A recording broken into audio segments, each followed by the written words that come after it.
Hello world. I am Imagination. In this video, I'm going to talk about a piece of revolutionary news of Uber. Uber Elevate, the company's aerial arm, has said it will start delivering meals from McDonald's and other local restaurants to households in San Diego this summer, Bloomberg reports. It will cost the same as a standard Uber Eats delivery but should eventually be quicker, Uber said.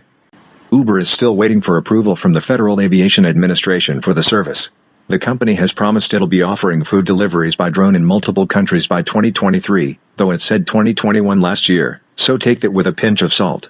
Over the last several years, much has been written about how drones can improve supply chain management. As technology has improved and regulations have eased, drones have increasingly made their way into the conversation around home delivery. However, there are still several obstacles to clear before this becomes a common option across the country. Other opportunities for drones abound, and when looking at the overall state of drone usage, it appears as though the future of drones is now. And the coronavirus pandemic has certainly helped to speed up adoption and use cases for aerial fleets. Many companies have been testing drone deliveries for the last few years, and after the FAA eased restrictions and approved several pilot tests, the technology has grown by leaps and bounds. Amazon itself has won several patents to further its drone operations, including a floating blimp-like warehouse that would deploy drones for deliveries. The COVID-19 pandemic has thrust technology innovations ahead at a rapid pace. And while the drone use cases mentioned above all have seen upticks during this global pandemic, other use cases have come to light solely due to coronavirus. The biggest use case has been the deployment of drones to enforce social distancing and monitor crowds. Drones have also been deployed to monitor crowds for social distancing. China has used drones to issue orders to people that are not following pandemic rules. However, with all of this monitoring of movements, there is growing concern over privacy and civil liberties due to the ability for governments to be able to monitor civilians at all times.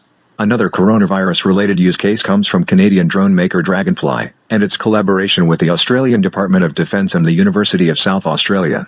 The new drone will be part of a camera system to spot signs of illness, such as coughing and elevated temperatures.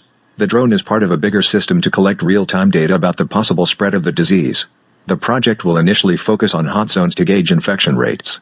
The IR's previously mentioned infrared cameras will also be able to spot individuals with high temperatures.